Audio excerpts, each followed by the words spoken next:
Beautiful and warm good morning to all of you learners. In our previous class, we discussed about who is an editor.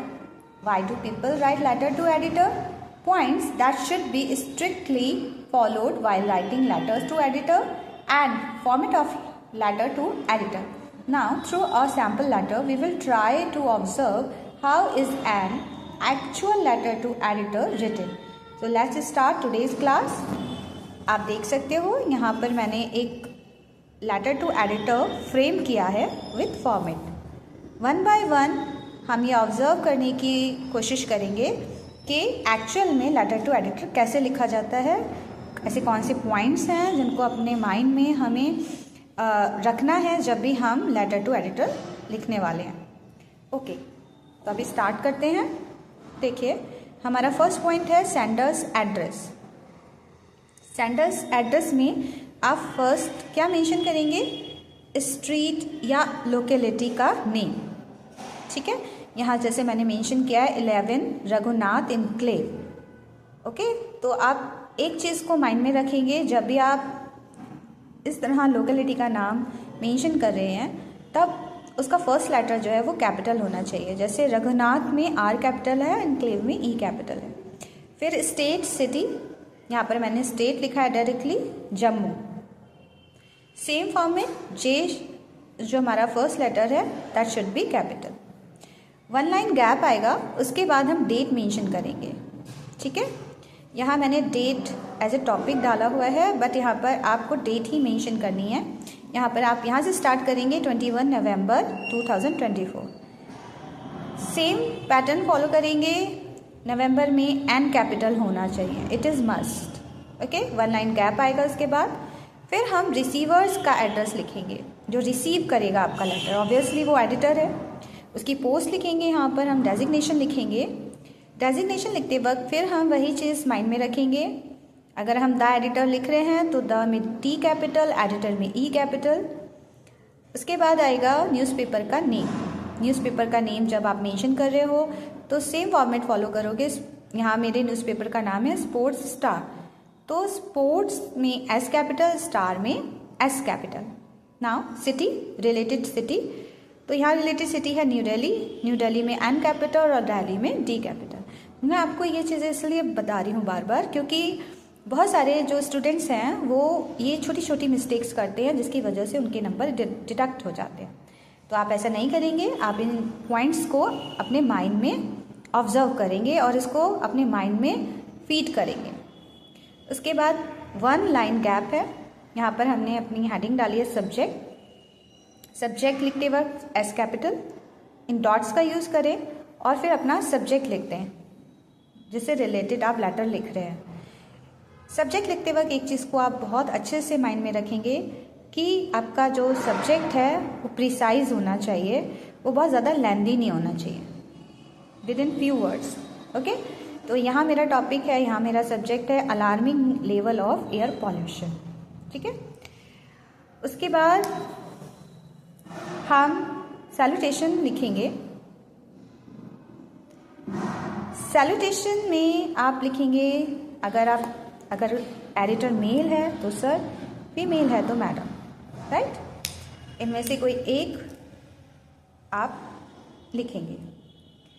अब start होता है हमारा first paragraph, जिसे हम opening lines भी कहते हैं। जब भी आप ओपनिंग लाइंस लिखेंगे तो आप उसे कैसे क्रिएट करेंगे? फर्स्ट 2 लाइंस ऐसी होनी चाहिए जो बहुत कैची हो, जिनको मतलब क्योंकि आपका लेटर यहाँ से स्टार्ट हो रहा है, तो अगर फर्स्ट 2 लाइन या 3 लाइंस ऐसी होंगी जो रीडर का जो माइंड है उसको अट्रैक्ट करेंगी, तो वो आगे का लेटर जो है वो ऑब्जर्व करेगा।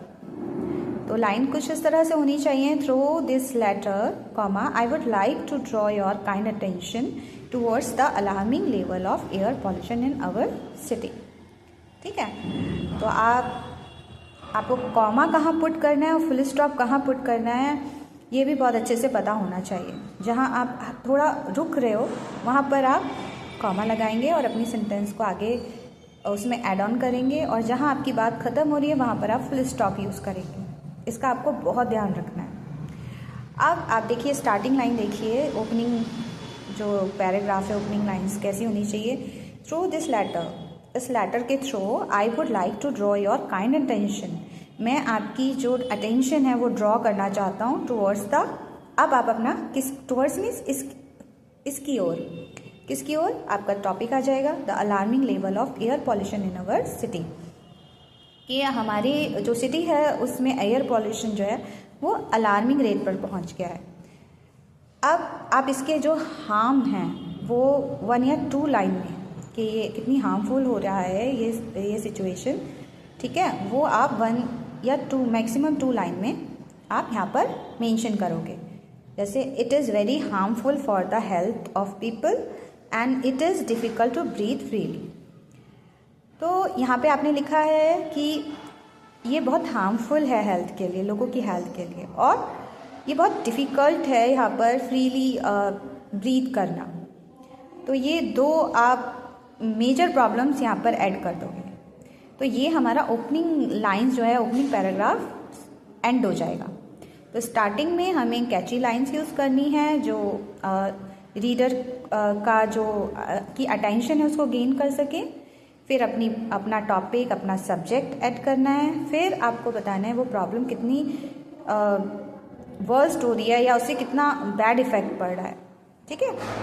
अब सेकंड जो पैराग्राफ होता है उसे हम बोलते हैं middle part of the letter.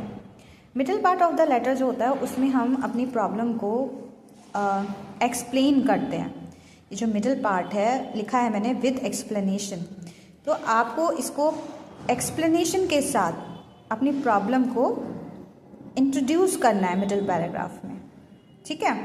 तो कैसे कर सकते हैं इसको हम, the major contributor to this problem seems to be excessive vehicle emissions, industrial smoke, burning of waste in open areas. तो आप स्टार्टिंग 2 और 3 लाइन में रीज़न लिख सकते हैं कि to be excessive vehicle emissions, industrial smoke, burning of waste in open areas. तो आप स्टार्टिंग 2 और 3 लाइन में रीज़न लिख सकते हैं कि जो प्रॉब्लम है एयर पॉल्यूशन की, इसके पीछे रीज़न्स क्या हैं। 2 या 3 लाइन में इन्हें ऐड कर दीजिए। रीज़न हो गया कि व्हीकल बहुत ज़्यादा हो गए हैं, लोग पर्सनल व्हीकल यूज़ करने लगे हैं, पब्लिक ट्रांसपोर्ट यूज़ नहीं करते हैं, और इंडस्ट्रियल जो स्मोक है वो भी बहुत ज़्यादा प्रोड्यूस हो रहा है और लोग वेस्ट जो होता है उसको ओपन एरियाज़ में बर्न कर रहे हैं। ये 2-3 लाइन में आपने रीज़न लिख दिया। नेक्स्ट 3 लाइन में आप क्या लिखेंगे कि इसके क्या क्या इफ़ेक्ट हो रहे हैं। तो this pollution not only causes respiratory issues like asthma and coughing but also poses a serious threat to our overall health and environment। अब यहाँ पर आप इसके इफ़ेक्ट्स आपने लिखे हैं कि इस पॉल्यूशन में या इस पॉल्यूशन की वजह से लोगों को रिस्पिरेटरी इश्यूज़ हो रहे हैं। आपको ये एग्जांपल दे सकते हैं कि अस्थमा जैसी प्रॉब्लम्स हो रही हैं, कफिंग हो रही है लोगों को, इसको हाईलाइट कर सकते हैं इस तरह इन्वर्टेड कॉमा में, सिंगल इन्वर्टेड कॉमा में। उसके बाद आप एक या दो और जो इफ़ेक्ट हैं वो इंक्लूड कर सकते हैं कि इससे ये हमारे लिए एक थ्रेट की तरह है, सीरियस थ्रेट की तरह है पूरे ओवरऑल हेल्थ के लिए, और ना केवल हेल्थ के लिए बल्कि एनवायरनमेंट के लिए, ठीक है। नेक्स्ट पोर्शन जो अब हमारा आता है वो आता है सजेशन। यहाँ पर हम पॉइंट आउट करने वाले हैं सजेशंस को, राइट। तो सजेशंस क्या हैं? सबसे पहले तो आप एक अपील करोगे कि I urge the authority to take immediate action. Authority को थोड़ा अवेयर करोगे आप, ठीक, कि आप ये अर्ज करते हो कि अथॉरिटी जो है वो एक तुरंत से एक्शन ले by enforcing strict emission norms for vehicles and industries. तो ये जो व्हीकल से निकलने वाली हार्मफुल गैसेस हैं और जो इंडस्ट्रीज़ के थ्रू प्रोडक्शन हो रहा है हार्मफुल गैसेस का, इनके अगेंस्ट जो अथॉरिटी है उसको एक्शन लेना चाहिए। एडवाइस दे सकते हैं आप कि प्रमोट करना चाहिए किसको, promoting the use of public transport and cycling, public transport को प्रमोट करना चाहिए, साइकिलिंग जो एक अच्छा ऑप्शन है लोगों के लिए उसको प्रमोट करना चाहिए। तो यहाँ पे आपने सजेशन दे दिए, यहाँ पर अथॉरिटी को अवेयर किया और सजेशन दे दिए। नेक्स्ट में मिडिल पैराग्राफ के सेकेंड हाफ में आपने इस तरह सजेशन दे दिए। अब आती है बारी क्लोजिंग लाइन्स की। क्लोजिंग लाइन में आप क्या करेंगे, आप इस लेटर को जो भी आप जो एक्सप्लेनेशन दे रहे थे मिडिल पैराग्राफ में सजेशंस के तौर पर या उसके बैड इफ़ेक्ट्स बता रहे थे, तो अब इन सब पॉइंट को आप कंक्लूड करेंगे और उसको क्लोजिंग लाइन के थ्रू इस लेटर को एंड करेंगे।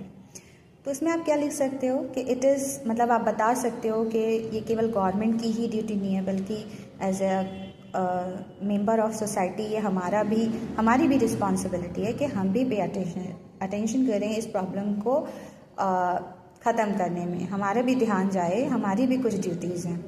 तो आप इस तरह से भी मेंशन कर सकते हो, it is crucial that we all work together, मतलब ये इम्पॉर्टेंट है कि हम एक साथ मिलकर काम करें to combat this pressing issue. ये एक तरीका जो प्रेशर क्रिएट हो गया है सोसाइटी के ऊपर, लोगों के ऊपर, ठीक है, मिलकर अगर हम इसको सॉल्व करने की कोशिश करेंगे तो इस इशू को सॉल्व कर लेंगे and create a cleaner healthier environment. और एक आप होप लेकर आए हो कि भाई लास्ट में एक आपने होप ऐड कर दिया है कि हम एक क्लीनर और हेल्थियर एनवायरनमेंट जो है वो क्रिएट करेंगे फॉर फ्यूचर जनरेशन। किसके लिए? फ्यूचर जनरेशन के लिए, राइट। तो इस तरह से आपकी एक क्लोजिंग लाइन यहाँ पर एंड हो जाएंगी। लास्ट में कॉम्प्लीमेंट्री क्लोजिंग करोगे सिंसियरली वर्ड यूज़ करके, जैसे हमने डिस्कस किया था अपनी प्रीवियस क्लास में, मैंने आपको 4 वर्ड्स बताए थे, सिंसियरली, ट्रूली, योर्स सिंसियरली। तो आप यहाँ पर उसको नोट करोगे, कॉम्प्लीमेंट्री क्लोजिंग करोगे उसकी और फिर अपना नाम लिखोगे और इस तरह से आपका लेटर एंड हो जाएगा। आई होप आपको लेटर टू एडिटर कैसे फ्रेम किया जाता है ये अच्छे से समझ आ गया होगा, ठीक है। So have a good day.